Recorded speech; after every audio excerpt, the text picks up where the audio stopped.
misalkan ya mau menuntut lewat hukum ya silahkan aja, nggak apa-apa gitu.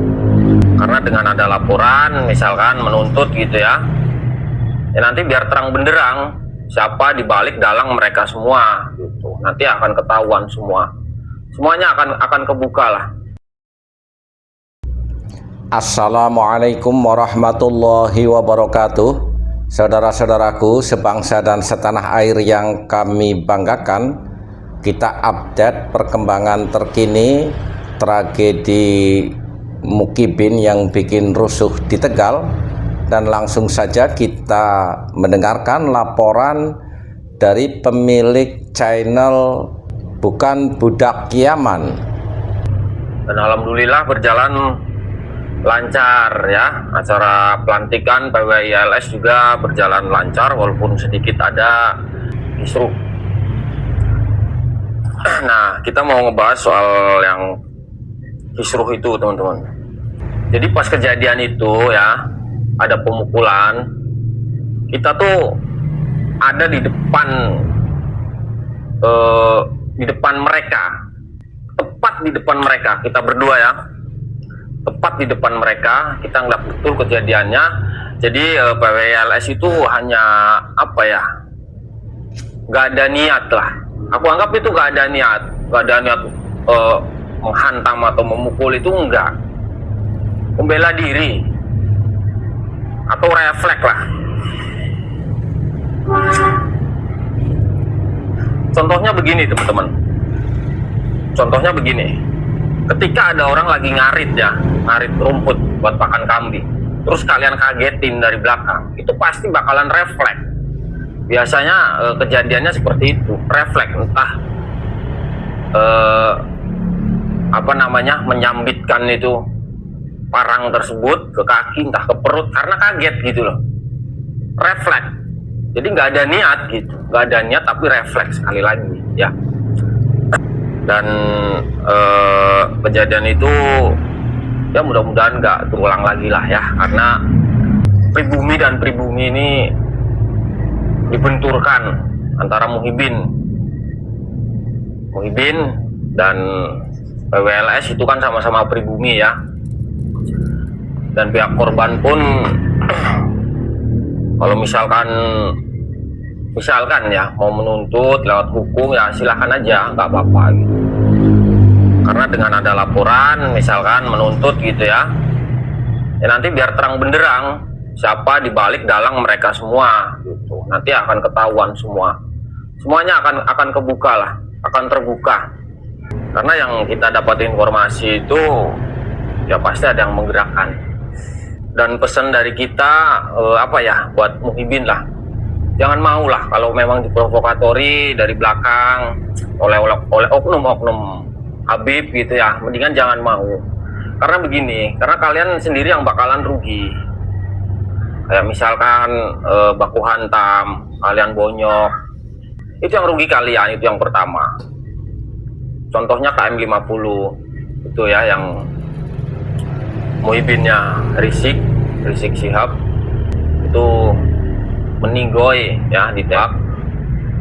Dan itu nggak ada pembelaan dari junjungannya itu, dari Habaib nggak ada pembelaan. Jadi sama gitu loh, kalau misalkan kalian didorong untuk membubarkan acara pengajian, ya lebih baik kalian janganlah.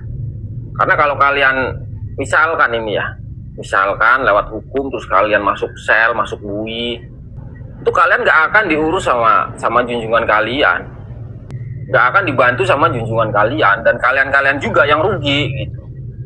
Jadi sadarlah buat Muhibin, jangan mau kalau disuruh-suruh begitu ya, karena yang rugi itu kalian sendiri, pasti kalian sendiri yang rugi dan keluarga kalian. Gus Abbas juga sering ya ceramah di Tegal. Alhamdulillah dari desa ke desa, itu salah satu bukti bahwa masyarakat di Tegal itu udah banyak yang sadar ya. Itu salah satu bukti. Jadi kalau ada yang bilang atau memframing setelah adanya pengajian Gus Abbas, warga di situ itu jadi nggak suka, itu salah besar. Justru alhamdulillah semenjak kedatangan Gus Abbas dari desa ke desa ya, pengajian yang mengundang Gus Abbas untuk berceramah, yaitu dampaknya warga di situ pada sadar ya. Jadi oknum-oknum Habib yang sukanya dawir-dawir sekarang udah mulai kesulitan karena udah banyak banget muhibin yang sadar, udah nggak mau lagi ngasih duit kalau ada oknum Habib ya. Jadi muhibin ya cuma bisa diperalat seperti itu aja. Ketika si oknum Habib ini butuh duit, dia minta ke muhibin. Saat ada acara pengajian Gus Abbas disuruh membubarkan, ya nyuruh muhibin, Habib nyuruh muhibin gitu loh. Jadi muhibin ya dimanfaatkan oleh Ba'alawi ya untuk begitu aja gitu, untuk kepentingan pribadi, maksudnya untuk kepentingan pribadi mereka. Saat dia butuh duit, dia nyari kalian karena kalian muhibin yang bisa dimintai duit. Jadi buat para muhibin jangan mau ya, sadarlah kalau kalian memang nggak suka sama pengajian Gus Abbas ya mendingan gak usah datang atau nggak usah hadir. Sama seperti kita nggak suka dengerin ceramahnya Habib ya, sama kita nggak datang gitu. Buat apa kita datang kalau memang kita nggak suka gitu? Walaupun mau datang mau dengerin ceramahnya Gus Abbas ya silahkan. Mudah-mudahan setelah mendengarkan ceramahnya Gus Abbas kalian jadi sadar. Nah itu lebih bagus daripada kalian nggak suka tapi kalian datang lalu tiba-tiba bikin onar, bikin keributan, dan yang rugi juga kalian. Kalau kalian sampai berurusan hukum, masuk sel, nggak akan ya. Junjungan kalian itu menolong kalian itu nggak akan. Sekali lagi nggak akan kalian ditolong sama junjungan kalian, dan yang rugi adalah kalian sendiri dan keluarga kalian sendiri.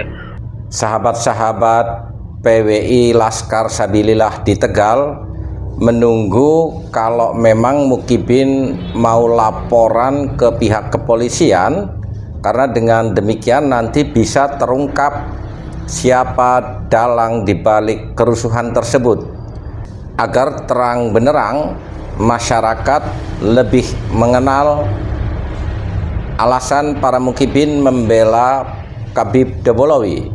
Dari praduga awal, Mukibin yang pekok melakukan kerusuhan dalam acara pelantikan Laskar Sabilillah karena termakan oleh doktrin para Khabib Debolowi.